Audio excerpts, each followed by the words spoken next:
8ஆம் வகுப்பு வரையும் என்னுடைய சொந்த கிராமத்தில் படித்தேன். நான் டிகிரி வரையிலும் தமிழ் மீடியம் தான். 8ஆம் வகுப்பு படிக்கிற போது மொத்தமே நாங்க 7 பேரோ 8 பேரோ தான். 6, 7, 8 இந்த 3 வகுப்புகளுக்கும் ஒரே டீச்சர் தான் எங்களுக்கு. 6, 7, 8 3 வகுப்பு சேர்த்து மொத்தம் 15 பேர் 20 பேர் தான் நாங்க இருந்தோம். எங்களுக்குள்ள அவர் அன்னைக்கு அப்போ 8வது நான் படிக்கும்போது எனக்கு 12, 13 வயசு நடந்துட்டு இருந்தது. அப்ப இந்த மாதிரி ஒரு ஏற்பாடு பண்ணார் எங்க ஆசிரியர். அவர் இறந்துட்டாரு, பெரியசாமின்னு சொல்லிட்டு. அதுல ஒரு தம்பி சபாநாயகர், ஒருத்தர் முதலமைச்சர், ஒரு பெண்மணி, ஒரு மாணவி விவசாயத்துறை அமைச்சர், இன்னொரு மாணவி சுகாதாரத்துறை அமைச்சர் அப்படின்னு ஒரு 5-6 பேரை அமைச்சராக்கி ஒரு மாதிரி சட்டமன்றம் நடந்துச்சு.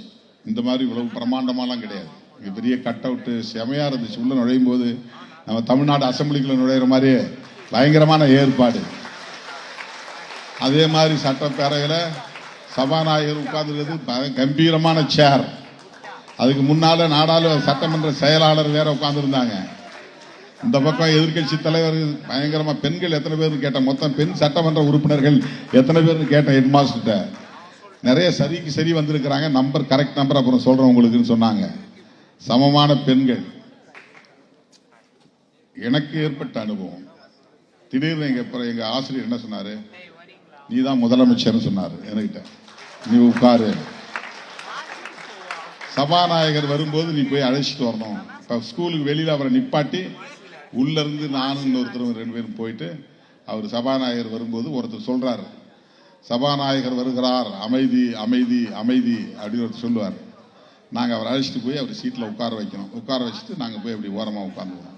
இப்ப கேள்வி கேட்பாங்க, பதில் சொல்லணும். இது என்னுடைய வாழ்க்கையிலும் நடந்தது. நான் 8ஆம் வகுப்பு மாணவராக இருந்த போது முதலமைச்சராக ஒரு மாதிரி முதலமைச்சராக, ஒரு model chief minister, model assembly எங்க ஸ்கூல்ல நடந்துச்சு.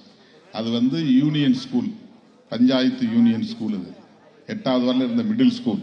இப்ப இந்த ஸ்கூல் ஹை ஸ்கூல் வரலும் ப்ரமோட் ஆகியிருக்கு. தோழர்களே, அன்னைக்கு நான் நினைக்கல. அன்னைக்கு எனக்கு 13 வயசு.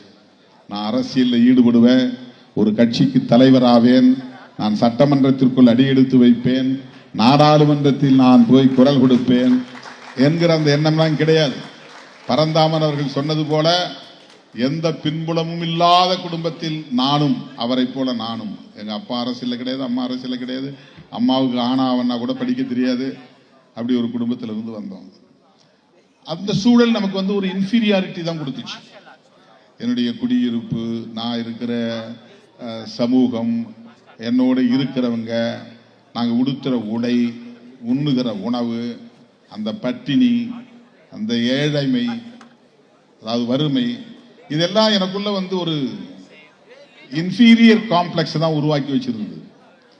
ஆனால் இந்த கல்வி எனக்குள் மிகப்பெரிய கனல் என் அடிவயிற்றில் இருக்கிறது என்பதை உணர்த்தியது. ஒரு நெருப்பு எனக்குள் இருக்கிறது என்பதை உணர்த்தியது. ஒரு ஆற்றல் எனக்குள்ளே இருக்கிறது என்பதை உணர்த்தியது. எனக்குள் நான் ரொம்ப ரிசர்வ் டைப், ரொம்ப ரொம்ப ரொம்ப ரொம்ப ஹைலி ஐசோலேட்டட் பர்சனாலிட்டி. நான் யார்ட்டையும் சேர மாட்டேன், யாரோடையும் போய் நான் டீம்ல விளையாட மாட்டேன், அவங்களோட சேர்ந்து அரட்டை அடிக்க மாட்டேன், சிரிக்க மாட்டேன், சினிமாவுக்கு போக மாட்டேன், கச்சேரிக்கு போக மாட்டேன், ரொம்ப தனியா ஒதுங்கி ஒதுங்கி இருப்பேன் நான். அப்படி இருந்த நான் இன்றைக்கு ஒரு பேச்சாளராக ஒரு இயக்கத்தின் தலைமை பொறுப்பை ஏற்று நாடு முழுவதும் லட்சக்கணக்கானவரை திரட்டி அவர்களை மணிக்கணக்கிலே கட்டி போட்டு பேசக்கூடிய ஒரு வலிமை பெற்றவனாக மாறியிருக்கிறேன் என்றால் அது எனக்கு வெளியிலிருந்து வந்ததல்ல, எனக்குள் இருந்த ஆற்றலை நான் பெருக்கிக் கொண்டேன். ஒவ்வொருக்குள்ளும் அந்த ஆற்றல் இருக்கிறது, ஒவ்வொருக்குள்ளும் அந்த ஆற்றல் இருக்கிறது. உனக்குள் கம்யூனிகேட்டிவ் ஸ்கில் இருக்கு. நான் கேட்ட அந்த பாப்பா பேசுறது என்ன ஸ்டாஃபா அல்லது ஸ்டூடெண்டான்னு, நீங்க தானே? அவ்வளவு கிளாரிட்டி இருந்துச்சு. அது மாதிரி கிரசன் ஸ்கூல்ல இருந்து பேசின பாப்பா எக்ஸ்டம்பர் அவ்வளவு அருமையா பேசினாங்க. நம்ம சபாநாயகர் வெளுத்து வாங்கி விட்டார்.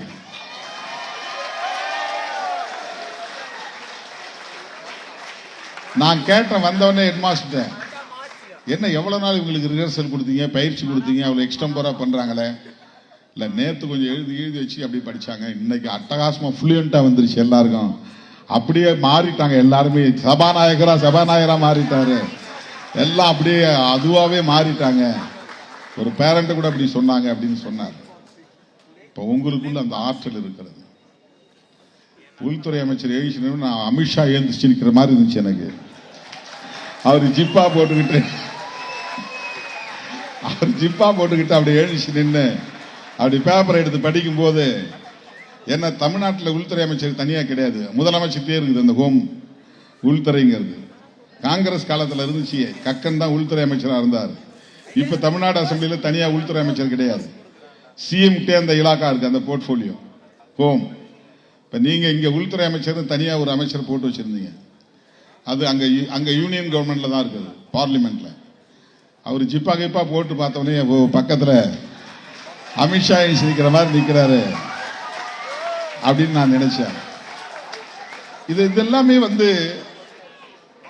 நமக்குள்ள இருக்கிற ஆற்றலை அது வெளியே கொண்டு வருகிறது. நமக்குள்ள எல்லாருக்குள்ளேயும் ஒரு லீடர்ஷிப் கேரக்டர் இருக்கு. லீட் பண்றதுதானே லீடர்ங்கிறது. நீ யாரோ சொல்றதை செய்யறதுனாக்கா நீ லீடர் கிடையாது. உனக்குள்ள நீயே உனக்குள்ள டிஸ்கஷன் பண்ணணும், உனக்குள்ளே டிசிஷன் எடுக்கணும், உனக்குள்ளே நீ ஒரு ஒர்க் ப்ரோக்ராம் போடணும். இதைத்தான் நான் செய்ய போறேன், இதைத்தான் நான் முடிக்க போறேன், இதைத்தான் நான் சாதிக்க போறேன் அப்படிங்கிற அந்த ஸ்கில் டெவலப் ஆகணும் இல்லையா? இப்படிப்பட்ட ஒரு நல்ல நோக்கத்தோடு, உயரிய நோக்கத்தோடு நம்முடைய பள்ளி தலைமை ஆசிரியரும் சமூக அறிவியல் ஆசிரியரும் இதர ஆசிரியர் பெருமக்களும் இந்த அருமையான ஒரு ஏற்பாட்டை செய்திருப்பது பள்ளிக்கூடங்களின் வரலாற்றில் இது முதல் முயற்சி என்று நான் அறிந்து பெரிதும் மகிழ்ச்சி அடைகிறேன், வாழ்த்துகிறேன். எனது அருமை செல்வங்களே, இறுதியாக ஒன்றை சொல்லி முடிக்கிறேன். உங்களிலிருந்து நல்ல விஞ்ஞானிகள் தோன்ற வேண்டும் என்பதை விட, உங்களிலிருந்து நல்ல பேராசிரியர்கள் தோன்ற வேண்டும் என்பதை விட, உங்களிலிருந்து நல்ல படைப்பாளிகள், எழுத்தாளராகவோ கவிஞராகவோ கலைஞர்களாகவோ படைப்பாளிகள் தோன்ற வேண்டும் என்பதை விட, உங்களிலிருந்து நல்ல தலைவர்கள் தோன்ற வேண்டும் என்று நான் பெரிதும் எதிர்பார்க்கிறேன், வாழ்த்துகிறேன். அனைவருக்கும் என்னுடைய நெஞ்சார்ந்த வாழ்த்துக்கள். நன்றி.